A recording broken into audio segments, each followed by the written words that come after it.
আল্লাহর অশেষ রহমতে আল্লাহ সব কিছুর মালিক, আল্লাহ সর্বশ্রেষ্ঠ, আল্লাহ মহান। রব্বুল আলামিন এত সুন্দর ধান দিয়েছেন আমাদেরকে।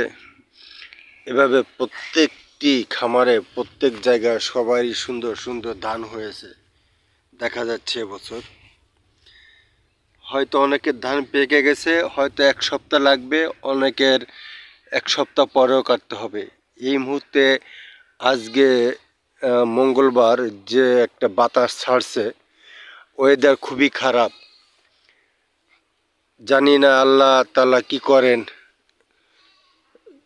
হয়তো ধান সবাই ঘরে উঠাতে পারবে কিনা সেই মহান আল্লাহ রব্বুল আলামিন জানেন। তাই সবাই আল্লাহর কাছে দোয়া প্রার্থনা কামনা করবেন যেন আল্লাহ যেন এই সমস্ত বালা মুসিবত ঝড় বাতাস নাই দেয়, যেন আমরা কৃষকরা ধানগুলো সুন্দরভাবে উঠাতে পারি।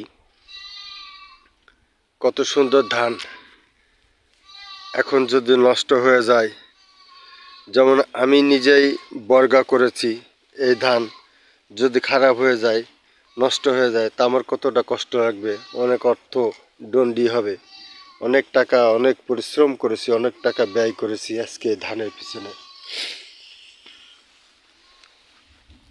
তাই আপনারা আল্লাহর কাছে দোয়া করেন, প্রার্থনা করেন যেন আল্লাহ রাব্বুল আলামিন ঝড় বৃষ্টি নাই দেয়।